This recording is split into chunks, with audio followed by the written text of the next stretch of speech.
በቦክስ ውድድሩ ተሸንፎ የህዝብ ልብ ግን ማሸነፍ የቻለው ኤርሚያስ እነሆ ተሸልሟል። ለፌደራልና ለአዲስ አበባ ፖሊስ ስፖርተኞች በቅልቦች የ100,000 ብር ሽልማት እንደተበረከተላቸው ተገለጸ።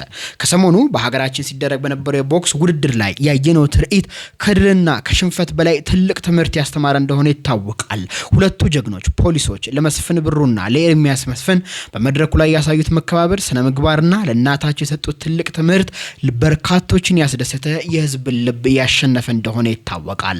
በተለይ ደግሞ በውድድሩ ላይ የተሸነፈው ኤርሚያስ ያሳየው ክብር፣ ትህትናና ስፖርታዊ ጨዋነት በርካቶችን ማስደሰቱ ይታወቃል። ታዲያ ይህንን ጉዳይ የተመለከቱት ቅን ልቦች ድል በጉልበት ብቻ ሳይሆን በጨዋነት ጭምር ነው በማለት 100,000 ብር ለሁለቱም እንደተሸለመ ተገልጿል። ሽልማቱ ይገባቸዋል ወይ? ሐሳባችሁን ኮሜንት መስጫው ላይ አስቀምጡ። ፎሎ ማድረግ ፈጣንና ወቅታዊ መረጃዎች እንድታገኙ ጋብዛለሁ። አመሰግናለሁ።